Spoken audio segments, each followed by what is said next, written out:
आज हम लोग अभाज्य संख्या के बारे में बताएंगे कि अभाज्य संख्या क्या है। अभाज्य संख्या किसे कहा जाता है? अभाज्य संख्या ही ऋण संख्या है। अभाज्य संख्या यहाँ लिखना चाहिए हमको। अभाज्य संख्या, अभाज्य संख्या या के मतलब होता है चाहे ये चाहे ये, दोनों एक ही संख्या है। अभाज्य संख्या कहे या दूसरा नाम हम इसको ऋण संख्या कहे। जैसे भाज्य संख्या कहे या यौगिक संख्या कहे, उसी तरह से अभाज्य संख्या कहे या ऋण संख्या कहे। तो अब अभाज्य संख्या है क्या, ऋण संख्या है क्या, कैसे हम जानेंगे कि यह संख्या ऋण है या भाज्य है या भाज्य है, कैसे समझेंगे? तो इसके पहले हम अपवर्तक बता चुके हैं, गुणनखंड बता चुके हैं। तो उसके लिए हमको जानना है कि हाँ, यदि हम संख्या 2-3 उदाहरण देंगे तो उसके लिए समझ में आ जाएगा कि जिन संख्याओं के अपवर्तकों की संख्या मात्र 2 है, जिन संख्याओं के गुणनखंडों की संख्या मात्र 2 है, ना तो 2 से कम और ना तो 2 से अधिक, वही संख्या ऋण संख्या है, वही संख्या अभाज्य संख्या है ना? कैसे नहीं भी समझ में आया होगा तो यहाँ जो उदाहरण दे रहे हैं उससे समझ में आ जाएगा। हम इतना चैलेंज करते हैं कि समझ में आ जाएगा। उदाहरण दे करके मान लिया जाए कि यहाँ संख्या है 1। अब इसका अपवर्तक यानी गुणनखंड इसका मात्र 1 है। एक के अलावे और किसी से नहीं कटेगा, तो इसका अपवर्तक 1 हुआ। अब 2 है तो 2 का गुणनखंड हो जाएगा 1 और 2। फिर 3 का गुणनखंड या अपवर्तक हो जाएगा 1 और 3। 4 का गुणनखंड या अपवर्तक हो जाएगा 1, 2 और 4। 5 का गुणनखंड या अपवर्तक हो जाएगा 1 और 5। 6 का गुणनखंड या अपवर्तक हो जाएगा 1, 2, 3 और खुद 6। इतना। उसी तरह से और हम जगह है बता देते हैं। इधर संख्या है और इधर गुणनखंड है। बिना इसको दिए हुए नहीं समझ में आएगा, इसलिए हम इसको समझाने के लिए हमको देना ही है।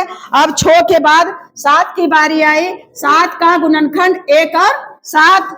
8 का गुणनखंड 1, 2, 4 और 8 है ना? ये समझ में आ रहा है कि कौन कौन संख्या से कट रहा है? और 9 का गुणनखंड है 1, 3 और 9। फिर 10 का गुणनखंड है 1, 2, 3 नहीं 4 नहीं 5 और 10। और 11 का गुणनखंड है 1 और 11।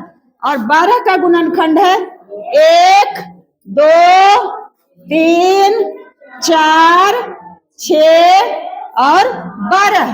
और 13 का गुणनखंड है 1 और 13। इतना से ही समझ में आ जाएगा बेटा। इतना से ही अगर यहाँ ध्यान रहेगा तो तुम लोग को समझ में आ जाएगा। और बॉडी अगर यहाँ है और यहाँ ये जो दिमाग है कहीं और जगह चल रहा है तो समझ में नहीं आएगा। इसलिए यहाँ बॉडी और माइंड दोनों को यहाँ मौजूद रखना है और इसी से समझ में आ जाएगा। हम समझ रहे हैं कि इधर संख्या है, ये संख्या है और इसका ये गुणनखंड है। ये समझ में रहे हो ना? तो हम बताए हैं इसका कि अभाज्य संख्या या ऋण संख्या किसको कहते हैं? जिसके अपवर्तकों की संख्या, वैसे संख्या जिसके गुणनखंडों की संख्या मात्र गिनती में गिन करके 2 होता है, वही संख्या अभाज्य संख्या होता है। बड़ा होने दो, कोई मतलब नहीं। तो अब यहाँ से चलते हैं। ना तो उससे कम होना चाहिए और ना तो उससे अधिक। 1 का गुणनखंड मात्र 1 है तो यह अभाज्य संख्या नहीं है, यह ऋण संख्या नहीं है। 2 का यहाँ देखो, यहाँ मात्र 2 है, गिनते हैं 1 तो 2 है तो यह ऋण संख्या है।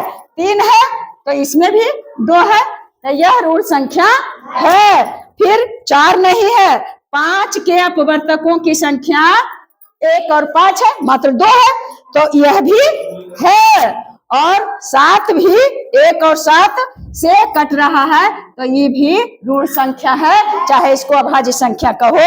उसके बाद यहाँ तक जाते हैं तो आगे बढ़ते हैं तो हमको मिलता है 11, और उसके बाद और आगे बढ़ते हैं तो होता है 13। इतना से समझ में आ जाना चाहिए कि जिसके अपवर्तकों की संख्या गिनती में 2 हो, यानी जो संख्या 1 से कटे और स्वयं से कटे, जो संख्या 1 से कटे और स्वयं से कटे, इसके अलावा तीसरा किसी भी संख्या से नहीं कटता है, वह संख्या को कह दो अभाज्य संख्या, या उस संख्या को कह दो ऋण संख्या।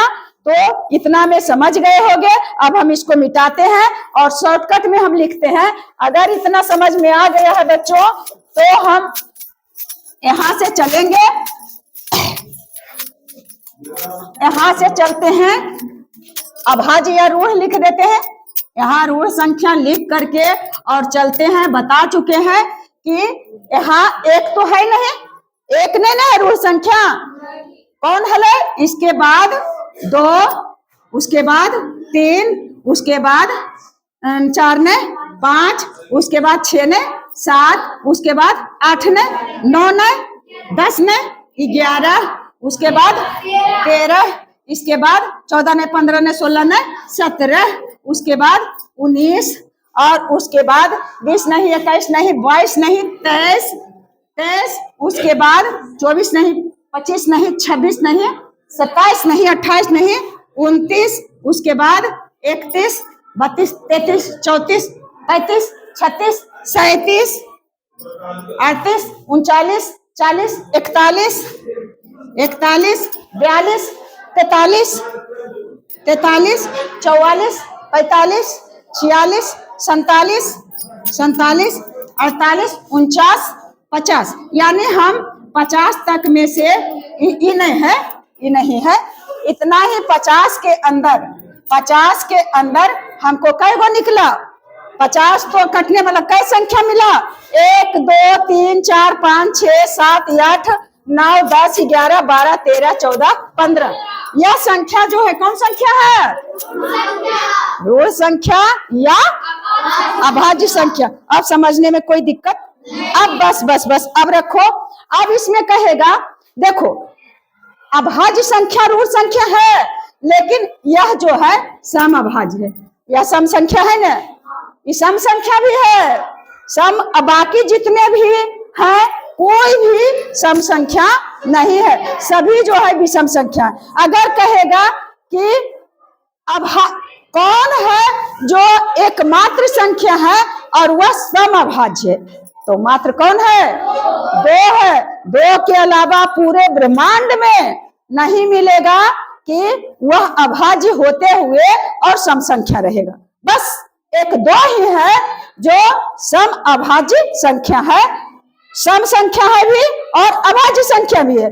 लेकिन इसके अलावा और कोई भी संख्या बढ़ते जाओ ढूंढते जाओ, लेकिन नहीं मिलेगा। हाँ, सब रहेगा।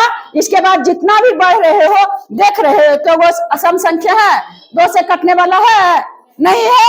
अगर समझ गए होगे बच्चे तो बार बार इसको दोहरा करके देख लेना और अच्छी तरह से समझ लेना और ये करना।